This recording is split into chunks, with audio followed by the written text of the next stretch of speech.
जय हिंद। आज हम लोग बात करेंगे गांधी युग के बारे में। किसके बारे में? गांधी युग के बारे में। गांधी युग 1919 से 1947 के बीच को हम लोग गांधी युग कहते हैं। गांधी युग में सबसे पहले पढ़ेंगे महात्मा गांधी के परिचय। महात्मा गांधी के परिचय बता देते हैं कि महात्मा गांधी का जन्म 2 अक्टूबर 1869 ईस्वी में गुजरात के पोरबंदर नामक जगह पर हुआ था। इनका पूरा नाम मोहनदास करमचंद गांधी है। इनका पिताजी का नाम करमचंद गांधी है। इनकी माता जी का नाम पुतली बाई है। चलिए हम लोग फिर से थोड़ा सा विस्तार से पढ़ते हैं कि जीवन परिचय पहले महात्मा गांधी के बारे में पढ़ते हैं। कहते हैं महात्मा गांधी का पूरा नाम मोहनदास करमचंद गांधी, मोहनदास करमचंद गांधी है। जन्म 2 अक्टूबर 1869 ईस्वी को गुजरात के पोरबंदर में हुआ था। गुजरात के पोरबंदर में हुआ था। आगे पढ़ते पिताजी। पिताजी का नाम करमचंद गांधी है। पिताजी का नाम करमचंद गांधी है। यह पोरबंदर के दीवाने थे। पोरबंदर के दीवाने थे। माता जी का नाम पुतली बाई। माता जी का नाम पुतली बाई जो गृहिणी थी यानी हाउस वाइफ थी। इनका आगे है कि 2 जनवरी 1879 ईस्वी को 79 को मोहनदास की दाखिला तुलका स्कूल में कराया गया। कहाँ कराया गया था? तुलका स्कूल में। करीब 10 साल के बाद तुलका स्कूल में नामांकन कराया जाता है। 13 वर्ष की आयु में। पूछा जाएगा कि महात्मा गांधी का विवाह कितने वर्ष की आयु में हुई थी? तो 13 वर्ष की आयु में हुई थी। किसके साथ? तो कस्तूरबा गांधी जी के साथ। किसके साथ? तो कस्तूरबा गांधी जी के साथ इनकी 13 वर्ष की आयु में विवाह हो गया था। कहता है पिताजी की मृत्यु। पिताजी की मृत्यु इनके विवाह के जस्ट 5 से 6 साल के बाद इनका पिताजी का मृत्यु होता है। मृत्यु के पश्चात गांधी जी बैरिस्टरी का पढ़ाई, बैरिस्टरी मतलब होता है वकील की, किसकी? वकील की पढ़ाई पढ़ने का निर्णय लिए। किसके पढ़ाई पढ़ने का निर्णय लिए? वकील की पढ़ाई पढ़ने का निर्णय लिए। वह 4 सितंबर 1888 यानी 22 साल की एज में, कितने साल की एज में? 22 साल की एज में 4 सितंबर 1888 ईस्वी को SS क्लाइंड नामक जहाज से बंबई से लंदन की ओर रवाना हुए। आपको BPSC या UPSC में यहाँ से ऐसे क्वेश्चन पूछा जा सकता है कि वह बैरिस्टरी की पढ़ाई महात्मा गांधी जी करे जा रहे थे तो वह किस जहाज से गए थे? तो SS क्लाइंड नामक जहाज से वह बंबई से लंदन की ओर रवाना हुए थे। यानी SS क्लाइंड नामक जहाज से वह बंबई से लंदन की ओर बैरिस्टरी की पढ़ाई करने के लिए गए थे। कहता लंदन में गांधी जी ने इनवर टेम्पल में अपनी निबंधन करवाए यानी नामांकन करवाए। 1891 में गांधी जी ने बैरिस्टरी पास की और भारत वापस आ गए। 1891 में इनका पूरा डिग्री कंप्लीट हो गया और वह भारत आ गए। कब आ गया? 1891 में। सबसे पहले उन्होंने राजकोट में वकालत की। वह अपने ही जिला में राजकोट में पहले वकालत की और फिर मुंबई की अदालतों में करने की सोची पर कुछ हुआ नहीं। वह सबसे पहले राजकोट में वकालत की, फिर सोचे कि मुंबई हाई कोर्ट में जाते, परंतु मुंबई हाई कोर्ट में इनकी बात नहीं बनी। आगे हम लोग पढ़ते हैं 1893 में गांधी जी को मौका मिला। 1893 ईस्वी में ये पहले क्या थे? पहले ये मोहनदास थे। 1893 ईस्वी से ये गांधी जी बनते हैं। 1893 ईस्वी में इनको मौका मिला अफ्रीका यात्रा में दादा अब्दुल्ला कंपनी की केस। दादा अब्दुल्ला कंपनी पूछा जाएगा कि बताइए दादा अब्दुल्ला केस 1893 ईस्वी में। कब? 1893 ईस्वी में। वकालत कौन करेंगे? गांधी जी। कौन करेंगे? गांधी जी, महात्मा गांधी जी। 1 वर्ष की कारागार, प्रथम श्रेणी की यात्रा, रहना खाना और 105 पाउंड मासिक वेतन। 105 पाउंड मासिक वेतन। अब देखिए ये तो फर्स्ट श्रेणी के लिए यात्रा करने की टिकट तो कटाए, परंतु अब यहीं से एक घटना घटता है जिससे यह गांधी जी बन जाते। क्या बन जाते हैं? गांधी जी बन जाते। कहता है मेरी तस्वर घटना 7 जून 1893 को डरबन एक जगह है, डरबन से प्रिटोरिया जा रहे थे। प्रथम श्रेणी में कुछ अंग्रेजों ने उन्हें ट्रेन से उतार दिया क्योंकि प्रथम श्रेणी में सिर्फ गोरे लोग, क्योंकि अफ्रीका में रंग विरोध चलता था। क्या चलता था? रंग भेद। क्या चलता था? रंग भेद कि कभी भी काला व्यक्ति उजला व्यक्ति यानी गोरा व्यक्ति के साथ बैठेगा नहीं। तो यह जो गांधी जी थे ये काला थे। गांधी जी क्या थे? काला थे और प्रथम श्रेणी में जाकर बैठ गए जहां जहां पे अंग्रेजों ने इन्हें ट्रेन से उतार दिया। ट्रेन से क्या कर दिया? उतार। देखिए हम लोग आगे देखते हैं, आगे हम लोग देखते हैं जब उसे उनको ट्रेन पर से उतारा गया तो रात भर स्टेशन पर ही रह गए। रात भर स्टेशन पर रह गए तो अगले दिन बीता तो फिर गए हुआ। तो वहां से इनका दक्षिण अफ्रीका में गांधी जी का एक आंदोलन स्टार्ट हुआ। प्रथम सबसे पहला गांधी जी का प्रथम आंदोलन था हिंदुस्तानियों को मताधिकार। वहां पे क्या किया जा रहा था? दक्षिण अफ्रीका में जितने हिंदुस्तानी थे यानी जितने भारतीय थे उनका मताधिकार छीना जाता है, यानी वोट जो देते ना वोट, तो वोटों को वहां से छीना जा रहा था उनके। कहता है गांधी जी का पहला राजनीतिक आंदोलन के कारण, पहला राजनीतिक आंदोलन कैसे हुआ? तो नटाल विधानसभा, वहाँ पे एक नटाल विधानसभा जैसे हम लोग में होता है, हम लोग का बिहार में जैसे आ जाइए पटना विधानसभा हो गया या बारचटी विधानसभा, बोधगया विधानसभा, गया टाउन विधानसभा, वैसा ही वहाँ पे एक नटाल विधानसभा में भारतीयों का मताधिकार समाप्त करना चाहती थी। वहाँ पे अंग्रेजों भारतीयों का मताधिकार समाप्त करना चाहते थे। तो इसके लिए गांधी जी ने क्या किए? पहले जनसभाएं की कि मतलब जितने भी भारतीय हैं अफ्रीका में, दक्षिण अफ्रीका में, सब आइए। हस्ताक्षर अभियान चलाएं, सबके कॉपी पर एक पूरा विवरण लिखे, उस पर सबका भारतीय का हस्ताक्षर ले रहे थे।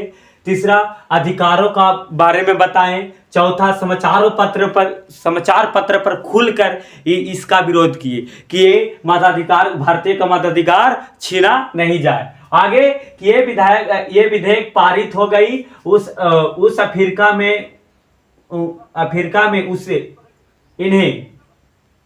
इन्हें अफ्रीका में भारतीयों का नेता गांधी जी बन गए। और ये तो विधेयक पारित हो गया, पर अफ्रीका में भारतीयों का नेता कौन बन गए? गांधी जी बन गए। यह आंदोलन अंतरराष्ट्रीय स्तर पर हुआ लेकिन यह असफल रह गया। ये गांधी जी सोचे कि ये हम विधेयक समाप्त कर सकते हैं, परंतु ये विधेयक समाप्त नहीं हुई और यह आंदोलन अंतरराष्ट्रीय आंदोलन बन गया। कैसा आंदोलन बन गया? अंतरराष्ट्रीय आंदोलन बन गया, परंतु ये आंदोलन असफल रहा, ये सफल नहीं हुआ।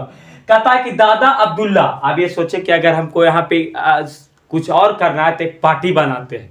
तो इन्होंने दादा अब्दुल्ला के घर पर एक सभा, नटाल इंडियन कांग्रेस। पूछा जाएगा कि बताइए गांधी जी ने पहला पार्टी कब बनाई थी? 1894 में। पार्टी का नाम क्या था? Natal Indian Congress. Natal Indian Congress 1894 ईस्वी में नटाल इंडियन कांग्रेस की स्थापना हुई। किसके घर पर? दादा अब्दुल्ला। पूछा जाएगा कि बताइए नटाल इंडियन कांग्रेस की स्थापना किसने की थी? तो गांधी जी कब की थी? 1894 में। इनके संस्थापक कौन थे? गांधी जी। संस्थापक कौन थे? गांधी जी। कहता उद्देश्य क्या था? इस पार्टी को बनाने का उद्देश्य क्या था? कि भारतीयों को संगठित करना और भारतीयों को क्या दिलाना? यहाँ अधिकार दिलाना। क्या दिलाना? अधिकार दिलाना। आगे पढ़ते हैं, यहां तक ये प्रथम आंदोलन हुआ। इसके बाद गांधी जी का एक और आंदोलन होता है, उसको नाम है गिरमिटिया मजदूर आंदोलन। गिरमिटिया मजदूर आंदोलन। यहाँ पे गिरमिटिया मजदूर आंदोलन मतलब समझते हैं कि अंग्रेज भारत से 5 साल के एग्रीमेंट पर अफ्रीका काम कराने के लिए ले जाते थे, परंतु जब 5 साल पूरा हो जाता था तो उन्हें इंडिया वापस नहीं भेजा जाता था, परंतु वही छोड़ दिया जाता था। फिर उन पर 3 पाउंड वार्षिक कर, यानी कर मतलब टैक्स लगा दिया जाता था, जिससे बहुत परेशान थे। कहता अंग्रेज भारत से मजदूर दक्षिण अफ्रीका ले जाते थे 5 साल के एग्रीमेंट पर। 5 साल के एग्रीमेंट पर यानी 5 साल के बंधक पर कि आप 5 साल तक मेरे यहाँ काम कीजिएगा, किन्हीं के यहाँ काम नहीं कीजिएगा। मुख्य कार्य क्या था? गन्ने की खेती करना, बागान की मजदूरी करना। कि समस्या क्या थी? समस्या क्या थी कि कम मजदूरी था, शोषण होता था, अधिक समय खटना पड़ता था, मजदूरी कम मिलता था। अनुबंध समाप्त होने के बाद भी उन्हें भारत नहीं लौटने दिया जाता था और साल में 3 पाउंड उन पर टैक्स लगा दिया जाता था। क्या लगा दिया जाता था? टैक्स लगा दिया जाता था। गांधी जी की भूमिका क्या थी? कि गांधी जी की भूमिका गिरमिटिया मजदूर में क्या थी? कि कार्य को समाप्त कर आंदोलन चलाए और जब आंदोलन चलाए तो अंग्रेजों को कार्य समाप्त करना पड़ गया। दूसरा, भारतीय मजदूरों को अधिकार देने की रक्षा की। फिर परंतु गिरमिटिया मजदूर प्रथा 1917 ईस्वी में 1917 ईस्वी में समाप्त हो गई। यहाँ से भी क्वेश्चन पूछा जाएगा कि बताइए गिरमिटिया मजदूर कब समाप्त हो गई, तो 1917 ईस्वी में। कब समाप्त हो गई, 1917 ईस्वी में। अब आगे चलते हैं। ग्रीन पंपलेट, ग्रीन पंपलेट के बारे में पढ़ते हैं। ग्रीन पंपलेट 1896 में गांधी जी परिवार को लेने, अपने परिवार को दक्षिण अफ्रीका में शिफ्ट करने के लिए भारत आ रहे थे। गांधी जी अब दक्षिण अफ्रीका में शिफ्ट होने का प्लान बना रहे थे। तो जब आ रहे थे गांधी जी, भारत आ रहे थे दक्षिण अफ्रीका से, तो उसी के बीच में वह एक ग्रीन पंपलेट 1896 में लिखते हैं। कहते हैं दक्षिण अफ्रीका में अंग्रेजों के शोषण के बारे में लिखिए। ग्रीन पंपलेट 1896 में इसमें किसके बारे में लिखे हैं, तो अंग्रेजों के शोषण के बारे में लिखे हैं। कहता है राजकोट में लगभग इनकी कितना हजार कॉपियां, लगभग 10,000 कॉपियां को छपवाएं और इन्हें हिंदी में हरा पर्चा भी कहा गया। पूछा जाएगा कि बताइए गांधी जी जब 1896 में दक्षिण अफ्रीका लौट रहे थे, भारत लौट रहे थे दक्षिण अफ्रीका से, तो किन कॉपियों को कि ये क्या लिखे थे, तो कहिएगा ग्रीन पंपलेट या हरा पर्चा लिखे थे। कब लिखे थे, 1896 में लिखेंगे। बोर युद्ध 1899 से 1902 ईस्वी के बीच बोर युद्ध चला। बोर युद्ध किसके किसके बीच चल रहा था, तो अंग्रेज और डच के बीच, अंग्रेज और डच के बीच। इसमें महात्मा गांधी जी अंग्रेजों को सपोर्ट करते हैं। कहता है दक्षिण अफ्रीका में पहले डच आए थे, दक्षिण अफ्रीका में सबसे पहले कौन आए थे, डच आए थे। इन्होंने वहां के मूल निवासी के जमीन छीनी और वहां बस गए। डच लोग वहां पे आए और वहां के मूल निवासियों को, जो वहां परमानेंट वहां रह रहे थे, उनका जमीन छीने और वहीं पे बस गए। डच लोगों को बोर कहा जाता था। बोर किसको कहा जाता था, डच लोगों को कहा जाता था। आगे पढ़ते उपनिवेश। जब वहां पे अंग्रेज आते हैं तो अंग्रेज जाके नटाल में बसते हैं, नटाल में रहते हैं, और बोर लोग ट्रांसवाल में रहते हैं। अच्छा, तो आप देखिएगा कि अंग्रेज नटाल में रह रहे थे, तो इनको ट्रांसवाल क्यों जरूरी था, तो ट्रांसवाल में सोने हीरे का खान था और अंग्रेजों लोगों को पता चल गया। तो अंग्रेज लोग थे वह इस पर नजर गड़ाए हुए थे, तो अंग्रेज लोग युद्ध कर दिए। अंग्रेज लोग बोर युद्ध हीरे के खान के लिए हुआ। बोर युद्ध किसके लिए होगा, हीरे के खान के लिए। इसको सबसे पहले स्टार्ट कौन किए थे, अंग्रेजों लोग किए थे। किसके खिलाफ, डच के खिलाफ। डच लोगों को क्या बोला जाता था, बोर बोला जाता था। याद रखिएगा, यहाँ से पूछा जाएगा कि बताइए बोर युद्ध किसके कारण हुआ था, तो सोने हीरे के खान। कब स्टार्ट हुआ था, 1899 ईस्वी में। कहता है कि गांधी जी ने अंग्रेजों की मदद की। पूछा जाएगा बोर युद्ध में कि गांधी जी किसके मदद किए, तो अंग्रेजों को मदद किए। लगभग 1100 लोगों के साथ एक एम्बुलेंस क्रॉप बनाई और घायल सैनिकों को अस्पताल पहुंचाए। जो अंग्रेज लोग घायल हो रहे थे उनको यह अपने एम्बुलेंस के से उन सैनिकों को अस्पताल पहुंचाए। कहता है कि अंग्रेज बोर युद्ध जीते और सभी नेता को बोर पदक दिए। जब बोर युद्ध अंग्रेज जीत जाते हैं तो उसमें सबको बोर पदक दिया जाता है, जिसमें महात्मा गांधी को भी बोर पदक दिया जाता है। आगे पाते 1901 में गांधी जी पुनः भारत आते हैं। कब आते हैं, पुनः भारत आते कब, 1901 ईस्वी में गांधी जी भारत आते हैं। उसमें इंडियन नेशनल कांग्रेस यानी भारतीय राष्ट्रीय कांग्रेस की स्थापना हो गई थी। भारतीय राष्ट्रीय कांग्रेस की स्थापना 1885 ईस्वी में हुआ। कहाँ हुआ था, तो कहिएगा मुंबई के तेजपाल संस्कृत गोकुलदास संस्कृत हाई स्कूल में हुआ था। उनके प्रथम अध्यक्ष WC बनर्जी थे। बोला जाएगा कि भारतीय राष्ट्रीय कांग्रेस में कलकत्ता अधिवेशन में गांधी जी क्या लिए थे, पहली बार भाग लिए थे। पूछा जाएगा गांधी जी भारतीय राष्ट्रीय कांग्रेस की किस अधिवेशन में भाग लिए थे, तो कलकत्ता अधिवेशन में भाग लिए थे। कब लिए थे, 1901 ईस्वी में। उस समय भारतीय राष्ट्रीय कांग्रेस के अध्यक्ष कौन थे, तो दिनास ए बाचा। पूछा जाएगा कि भारतीय राष्ट्रीय कांग्रेस के प्रथम अध्यक्ष कौन थे, तो बोलिएगा WC बनर्जी।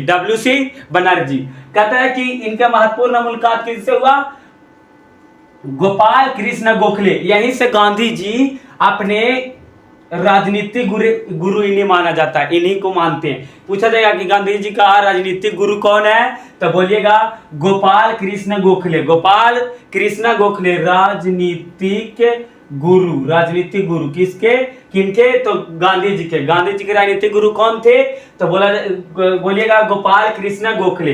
कहते हैं कि 1902 में गांधी जी पूना ऐसे यानी दक्षिण अफ्रीका आपस गए हैं। तो वहां क्यों बुलाया गया उन्हें, तो बुलाया गया एशियाटिक विभाग यानी अंग्रेजों के द्वारा बनाया गया था कि कोई भी एशिया के यानी भारत के लोग साउथ अफ्रीका जाएंगे यानी दक्षिण अफ्रीका जाएंगे तो उन्हें जो वहां पे बसेंगे यानी घर बनाएंगे तो उन्हें अंग्रेजों से परमिशन लेना पड़ेगा। अंग्रेजों से क्या लेना पड़ेगा, परमिशन लेना पड़ेगा। इसलिए गांधी जी 1902 ईस्वी में फिर पूना जाते हैं आपस ये साउथ अफ्रीका। कहता है कि जोहान्सबर्ग में उच्च न्यायालय में एशियाटिक मामलों को सचिव चेयर विलीन को सामने बात रखी। पूछा जाएगा कि बताइए एशियाटिक मामलों को गांधी जी किनके सामने रखते हैं, तो सचिव चेम्बरलिन के सामने रखते हैं। किनके सामने रखते हैं, चेम्बरलिन के सामने रखते हैं। कहता है कि वहां पे गांधी जी का एक आश्रम था जिस आश्रम का नाम था फिनिक्स आश्रम। फिनिक्स आश्रम 1904 ईस्वी में बनाए थे। कहता है फिनिक्स एक काल्पनिक पक्षी था जो अग्नि में जलकर भी पूना क्या ले लेता था, जन्म लेती थी। वहां पे गांधी जी का एक पत्रिका जो चलता था, गांधी जी के नहीं सॉरी, एक पत्रिका चलता था इंडिया के लिए सिर्फ, इंडियन ओपिनियन जिसके संस्थापक मनसुख लाल नजर जी थे। पूछा जाएगा इंडियन ओपिनियन के संपादक कौन थे, तो मनसुख लाल नजर जी थे। कौन थे, मनसुख लाल नजर जी। यह पत्रिका गुजराती, हिंदी, तमिल, अंग्रेजी में प्रकाशित होता था। पूछा जाएगा कि बताइए इंडियन ओपिनियन की किस किस भाषा में प्रकाशित होता था, तो गुजराती, हिंदी, तमिल और अंग्रेजी में। कहता था आगे पढ़ते हैं कि फिनिक्स आश्रम की विशेषता क्या थी, तो सामूहिक यानी सब समूह मिलकर वहां पे काम करते थे, स्वयं खेती करते थे और प्रेस और प्रकाशन करते थे। वहां पे कोई भी छोटी बड़ी खबरों को वहां से पूरे देश में फैलाने के कार्य